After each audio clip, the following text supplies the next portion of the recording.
This is Ag Matters PM from the Iowa Agribusiness Radio Network, brought to you by the Iowa Soybean Association. Your daily recap of the information that affects Iowa's farmers, producers, and consumers, right here in the heart of the heartland. With reports from our award-winning broadcast team of Dustin Hoffman, Riley Smith, and Mark Magnuson. Now, from the IARN studios in Des Moines, here's Mark Magnuson. Hello and welcome to Ag Matters PM from the Iowa Agribusiness Radio Network. I'm Mark Magnuson. Today is Wednesday, March 20th, 2024. We're so glad you could join us for today's show. In today's episode, I will bring you the latest Iowa Ag News headlines. We will also hear from Matt Jungmann. He is the Farm Progress National Events Director as we get ready for the Farm Progress Show to return to Boone this August. It is time now for our closing market summary.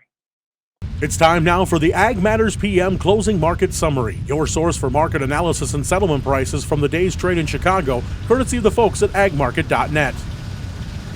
At the end of another trading day, we are joined now by Tyler Schau of agmarket.net for our closing market summary. Tyler, looks like soybeans and the soybean complex as a whole kind of the star of the show today. What was driving that price movement upwards? Really wasn't a ton of fundamental news, a little bit of weather story out of South America. Our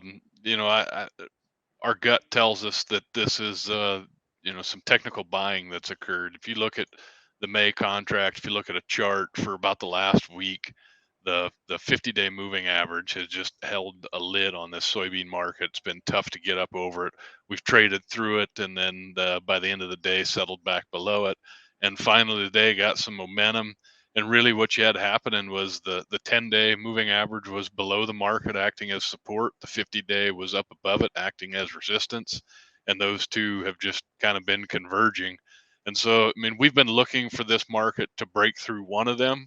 We just didn't know what direction it was going to go. Apparently it decided to go up above it. And, the reminder is we were just a couple weeks away from a massive short position in soybeans. I think the Commitment of Traders report that came out last Friday was the first time in like 17 weeks that funds had actually bought soybeans on a net position versus sold them. So, it doesn't surprise me that we see this. Might see some more buying just because of this, trying to cover those short positions. I follow the canola market just because of my location in North Dakota.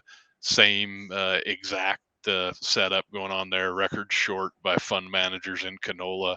And canola is up fairly strong, one of the bigger gains that canola's seen in the last 2 months today. So kind of the same thing going on in all the oil seed markets, probably just a lifting of some of those short positions and then triggering more buy stops.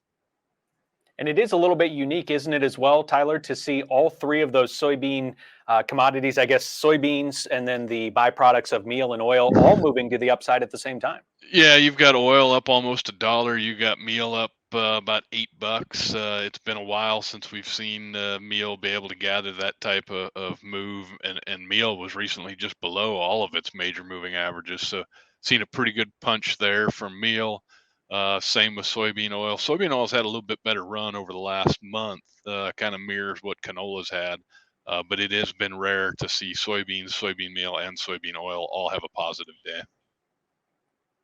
Let's flip over to the other side of the ag marketplace in the livestock complex. What's happening with the protein?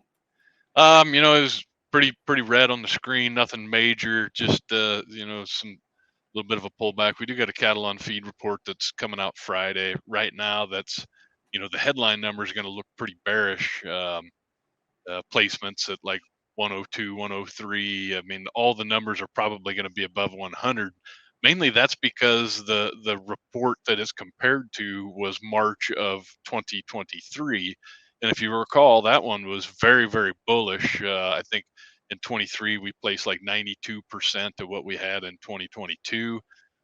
So, when you look at the headline number, it's probably going to seem fairly sizable.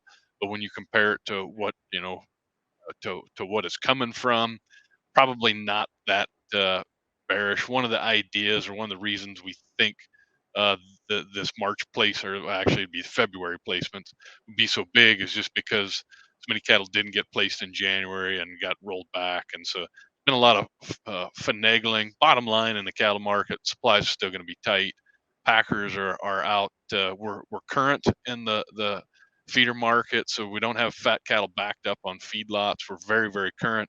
Cash price is rising. All the while, the packers are slowing chain speeds and slowing kills down. So those three things don't go together typically. Typically, if you have one, you don't have the other two, and so there's a unique situation going on. Supplies are, fundamentals from a supply side going to stay bullish for a while. It's just always going to come back to demand, and just high levels got people a little bit nervous. All this recent period, we've been dealing with drought, and we know what that does to pasture and rangeland and that ability to have animals out there, grazing. What has that replenishment period been like this spring? Have we been able to get the rangeland back to where it needs to be, Tyler, at all? Or has that still been a struggle with how dry it's been? Your Central Plains states have kind of recuperated fairly well. Conditions in Oklahoma, Texas, Kansas are all much, much better than they were a year ago. There is some spots of Texas where drought is rearing its head and creating some issues with some rangelands. Northern Plains look pretty good. From a perspective of that was what we were saying last year. You probably weren't going to see meaningful heifer retention until the pastures and rangelands kind of healed themselves. The problem you've got now, even with them healing themselves, is it's really hard for the rancher or the cow calf man to not just go ahead and sell that heifer when she's bringing, $1,700-$1,800 a head as a 6 weight. That's a lot of dollars on the table to not just go ahead and sell her into the feeder system. So that there's that, couple in the fact that 2014, 2015, a lot of guys went out and bought overpriced, I shouldn't say overpriced, but high priced heifers, kind of came back to bite them a little bit. And we've got much higher interest rates right now, so the cost to go out and buy those replacement animals is high, and it's just a lot of people balking at it right at the moment. So I don't know when that retention is going to happen. But when it does, that's probably when we see the next leg higher in feeder cattle prices. Tyler Schau of agmarket.net, our guest here today for our closing market summary. Tyler, what's the best way for our viewers to get in touch and to get a hold of some great marketing information from agmarket.net? Check us out on the website, agmarket.net. At the top, there's a contact page. You can look, see if there's a broker in your area. We're spread out from North Dakota to Kentucky. Tyler, thanks so much for the time here today. Have a great rest of your week. You bet. Take care, Mark. Thank you to Tyler Schau of agmarket.net for our closing market summary. Let's turn now to the closing numbers, which can be found under the Markets tab on our website at iowaagnet.com. May corn is down a half cent at $4.39 even. May soybeans up 24 cents at $12.09 and a half. May soybean meal up $8.60 at $3.42.50. May soybean oil up 86 cents at $49 even. Chicago wheat down 7.5 at $5.45 even. Minneapolis wheat down 3/4 cent at $6.55 even. Kansas City hard red wheat down 2 1/4 at $5.80 and a half. May oats down 3 1/4 at $3.53 and a quarter. On the Merc, April live cattle down 25 cents at $187.80. April feeder cattle down 15 cents at $254.92. April lean hogs down 52 cents at $85.30. April pork cutout down $1.12 at $92.52. And Class 3 milk down 16 cents at $16.13. That is our market coverage for today. Thanks once again to Tyler Schau for joining us. Time now to hear from our sponsor, the Iowa Soybean Association and the Soybean Checkoff. And up next, it is the latest Iowa Ag News headlines. Iowa Soybean Association is driven to deliver for Iowa's 40,000 soybean farmers. We're proud to provide objective agronomic research, a helping hand with soil and water stewardship, and timely industry news powered by the Soybean Checkoff. Learn more at iasoybeans.com.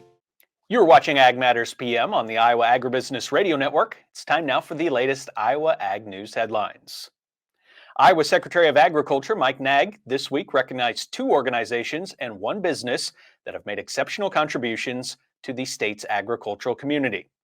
Ag Leader Awards were presented to the Iowa Barn Foundation for leadership in the community, Ducks Unlimited for leadership in conservation, and Plant Peddler for leadership in agriculture education.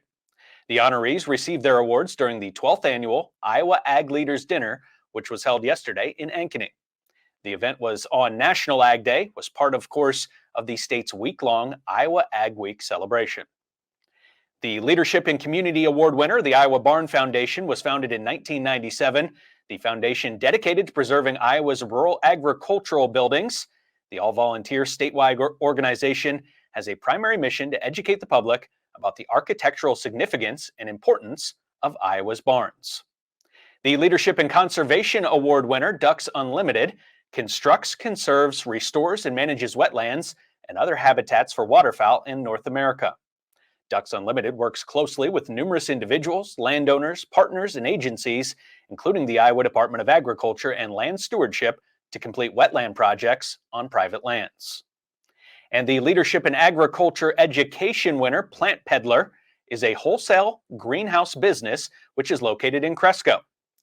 They grow and distribute plants and horticulture products which are sold throughout the United States. In August of 2023, Plant Peddler held its first Educate the Educator horticulture workshop, which brought dozens of educators to Northeast Iowa.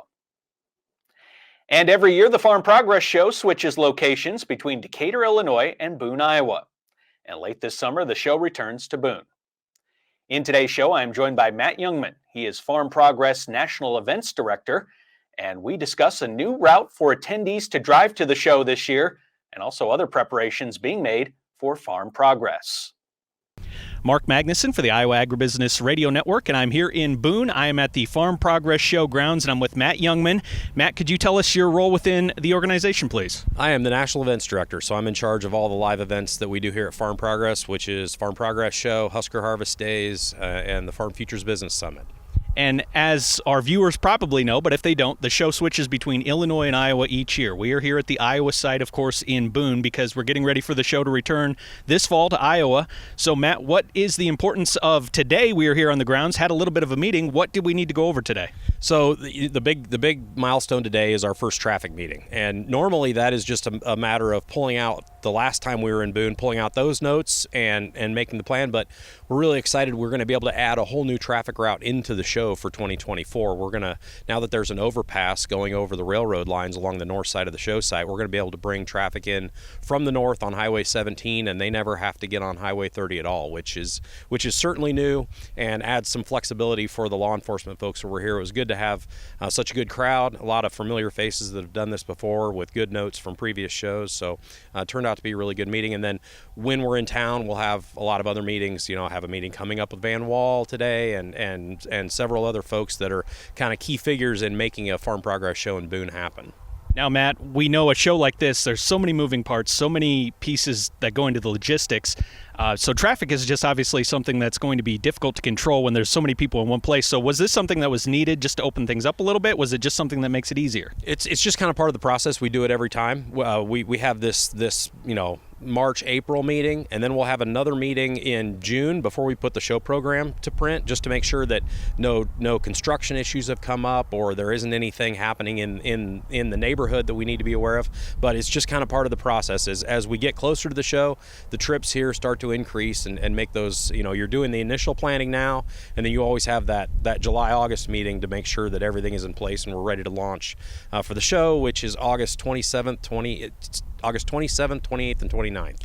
Now, the show grounds themselves are very easy to find here in Boone, but it probably is a good idea to at least familiarize yourself with the area and look things over before you come, just so you kind of know the lay of the land. What would you suggest for a prospective visitor that hasn't been to the show before? Make the plan is exactly right. So farmprogressshow.com is going to be, it doesn't have much on it right now. We'll just steadily fill the content there at farmprogressshow.com. You can sign up to get newsletters from us so that you can get last minute updates on things like traffic routing and field demonstrations and maybe some, you never know. We're in Iowa on an even numbered year, so you never know what politician's going to crawl out of the woodwork and show up. So a lot of that kind of stuff you can track at the website all summer long as you make your plans. So what is the next step then in the process? You talked about this being kind of a yearly or bi-yearly tradition to set things up with traffic. What is the next bowling pin that you need to knock down? Yep. So the next big hurdle, between now and May, I'll be working on this 900-piece puzzle behind us, making all these exhibitors fit and fulfilling all their wishes to be near or away from or next to or partnered with other exhibitors. But the next date on the calendar is in April 17th. We'll have what we call our vendor day, and we bring in and all the vendors, the landscapers, electricians, tent companies, all those companies, they'll be here. And then our bigger exhibitors will come and kind of have their planning and strategy meeting in April. We're going to bolt a smaller traffic meeting onto that as well, because we're working hard to make sure that this new route in from the north works well coming in. And then somewhere in there, I hope right around that time, we've got the field demonstration corn in the ground. We're targeting April 10th.